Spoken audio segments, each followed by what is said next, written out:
Bismillahirrahmanirrahim. Assalamualaikum warahmatullahi wabarakatuh. Perkenalkan, nama saya Andenisa Salsabilah dengan NIM B1C12405.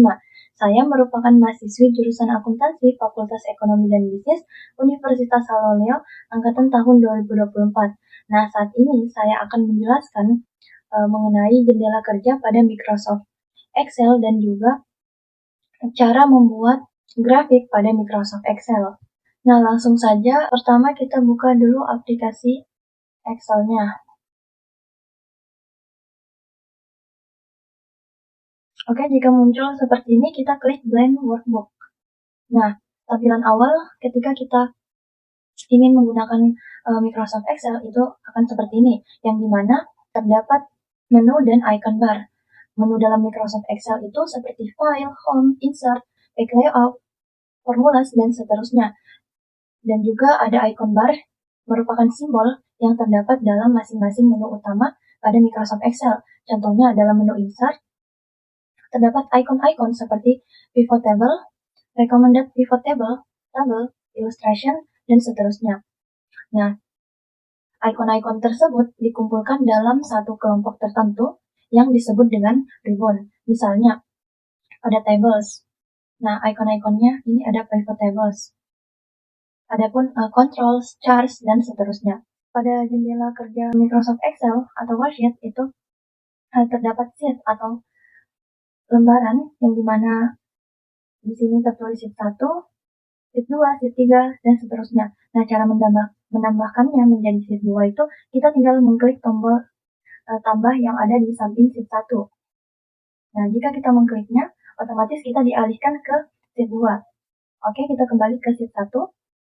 Adapun juga kolom dan baris pada Microsoft Excel, yang dimana kolomnya itu terdapat kolom A, kolom B, C, D, dan seterusnya. Dan juga terdapat baris, yang dimana barisnya itu di sini baris 1, 2, 3, 4, dan seterusnya.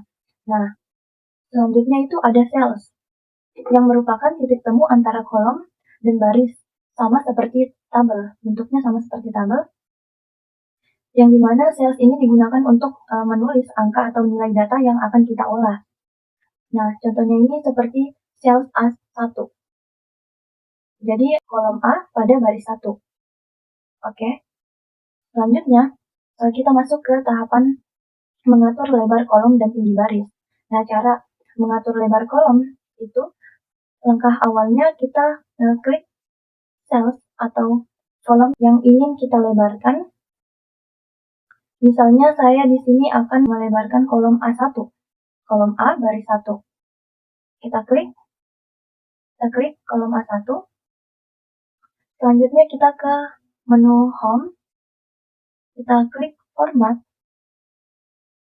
dan kita klik kolom Width.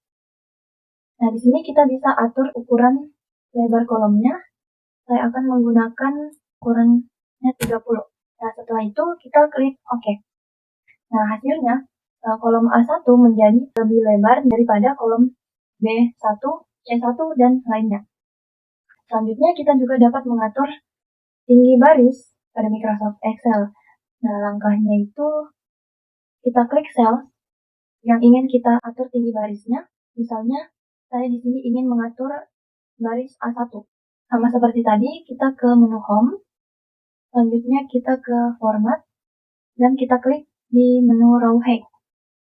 Kita atur, misalkan 30 juga. Kita klik OK. Nah, hasilnya tinggi barisnya akan berubah. Selanjutnya ada pun Merge Center dan Crop Text pada Microsoft Excel. Merge Center itu berfungsi untuk menggabungkan kolom atau baris.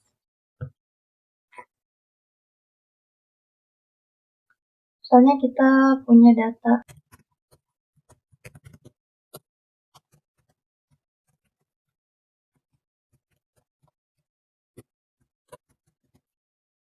di sini contohnya saya akan menggabungkan kolom A1 dan D1 pada kolom mata pelajaran.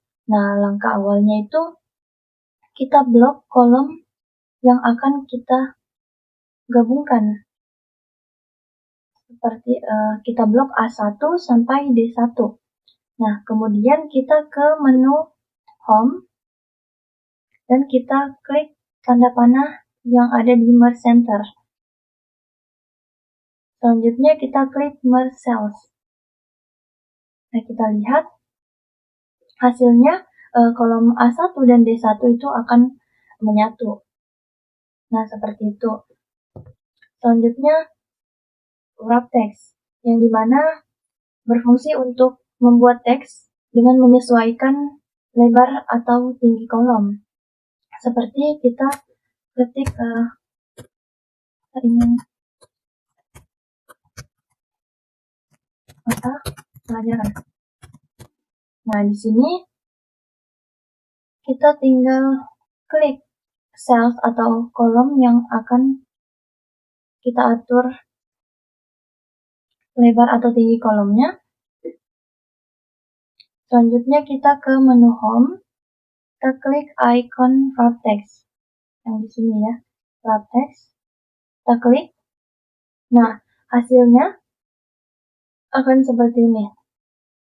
Adapun format cell yang dimana jika kita mengklik kanan pada mouse kita itu akan muncul menu format cell yang dimana terdapat number, alignment, font, dan lain-lain. Nah, di number itu mempunyai fungsi untuk mengatur format angka dari sel. Dalam menu number itu terdapat 12 pilihan kategori seperti general, number, currency, dan seterusnya. Nah, di sini kita akan mengatur format angka, contohnya 20.000.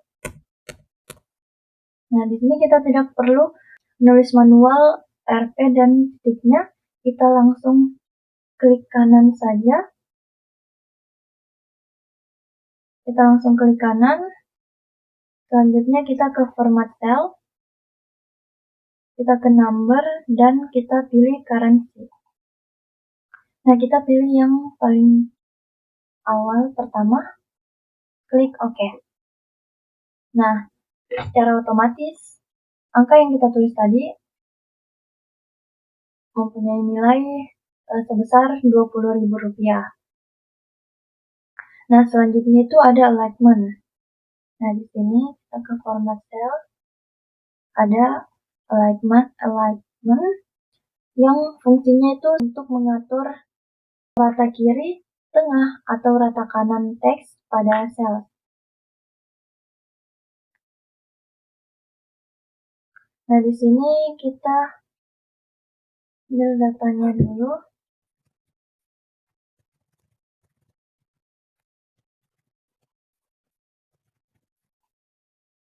Nah, di sini kita sudah mempunyai datanya, tetapi masih belum rapi.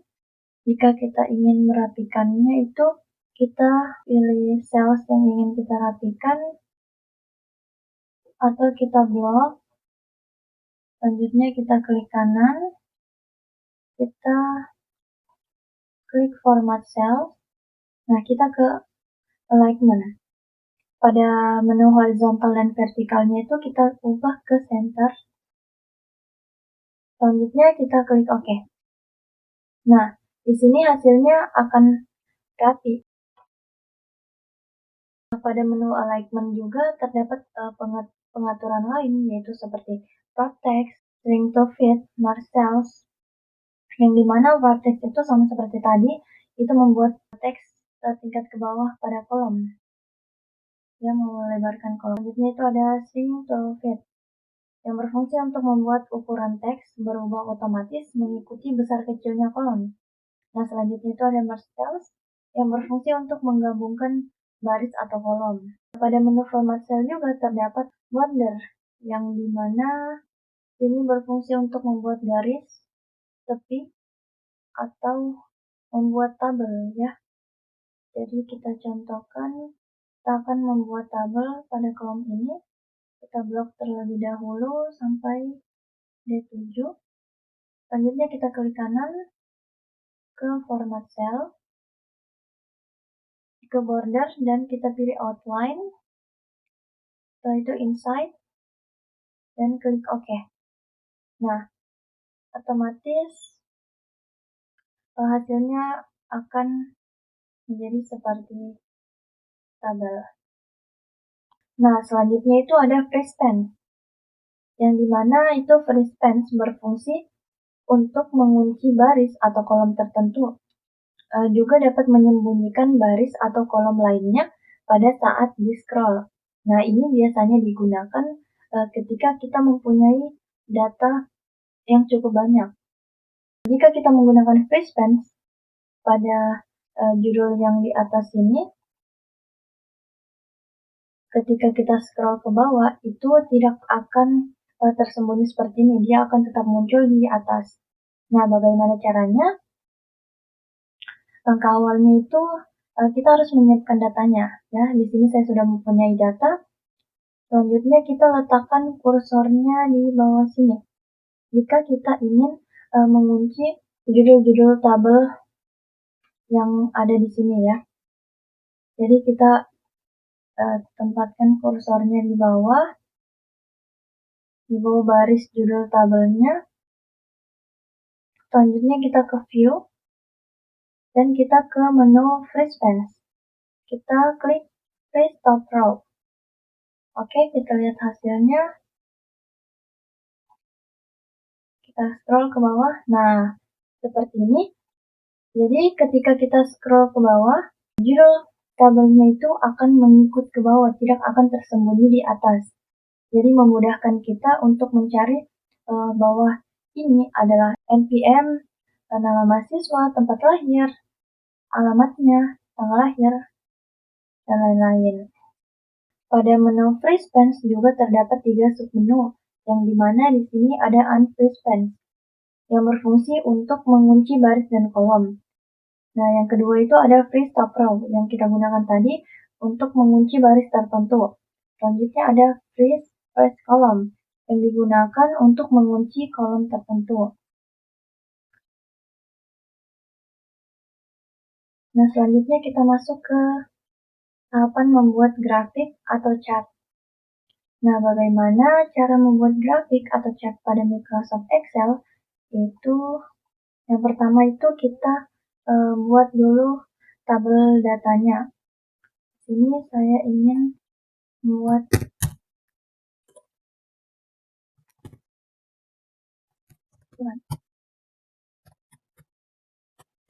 ini Januari,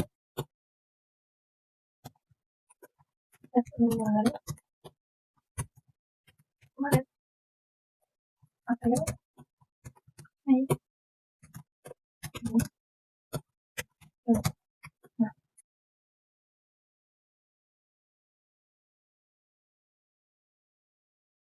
oke, di sini saya sudah mempunyai data keuntungan dari bulan Januari hingga bulan Juli. Nah, saya ingin membuatkan grafiknya. Bagaimana caranya? Jadi, langkah awalnya itu kita blok dulu tabel yang akan kita buatkan grafik. Selanjutnya kita ke menu insert dan kita ke menu chart. Ini kita klik tanda-tandanya dan kita dapat memilih grafik yang kita inginkan. Kita memilih grafik yang sesuai dengan data yang kita butuhkan. Saya akan memilih ini. Nah, otomatis hasilnya akan keluar seperti ini. Kita juga dapat memindahkan letaknya di tempat yang kita inginkan. Saya ingin kasih dekat-dekat ke sini. Nah, caranya seperti ini ya, membuat kolom atau grafik. Kita juga dapat mengubah desain jika chart atau grafik yang kita inginkan itu tidak sesuai dengan yang kita mau. Caranya itu kita ke chart design. Selanjutnya kita ke change chart type. Kita klik. Nah, di sini kita bisa mengganti kolom, line, pie dalam bentuk bar, dan lain-lain. Nah, di sini misalnya saya ingin mengganti menjadi line. Kita klik OK. Nah, hasilnya akan berubah seperti ini. Kita juga dapat merubah warnanya. Di sini change color. Nah, grafiknya ini akan berubah warna. Nah, di sini terdapat tabel data ketidakhadiran guru. Saya diberi instruksi untuk membuat grafik sesuai data pada tabel tersebut. Jadi, sama seperti tadi, kita tinggal blok semua di sini. Selanjutnya, kita ke menu insert. Dan kita pilih tabel yang kita inginkan. Di sini saya mau 3D column. Nah, otomatis keluar hasilnya. Di sini kita bisa perbesar ya, supaya tidak terlalu kelihatan kecil. Nah, wow, di sini sudah ada grafiknya mengenai data ketidakhadiran guru dari bulan Januari hingga bulan Juni. Nama-nama gurunya juga sudah tercantum di sini dari nomor 1, 2, 3, sampai 15. Dan juga warna-warna ini menandakan biru tua itu tabel data ketidakhadiran guru bulan Januari. Tabel warna oranye, tabel data ketidakhadiran guru bulan Februari. Dan seterusnya. Jadi kita bisa dapat membaca keterangannya dan kita bisa mengubah judul grafiknya. Ini kita ubah menjadi data ketidakhadiran guru. Jika kalian tidak suka warnanya atau bentuknya sama seperti tadi ya, kita ke change chart type. Selanjutnya kita dapat mengubah. Nah, seperti ini. Jika kita tidak menyukai desainnya atau ingin mengganti grafik bentuk lain, sama seperti tadi, kita ke chart design. Kita ke change chart type. Selanjutnya kita dapat memilih grafik yang kita inginkan. Nah, ada yang seperti ini. Nah, tapi saya akan menggunakan ini saja. Juga kita dapat merubah warnanya ya. Sama seperti tadi. Demikian penjelasan dasar mengenai jendela kerja Microsoft Excel dan juga cara membuat grafik pada Microsoft Excel. Silahkan teman-teman mulai mencoba membuka Excel di perangkat masing-masing dan eksplorasi tampilan-tampilan yang telah kita pelajari. Saya juga ingin menyampaikan permohonan maaf jika masih ada kekurangan dalam penyampaian materi. Terima kasih atas perhatiannya. Wassalamualaikum warahmatullahi wabarakatuh.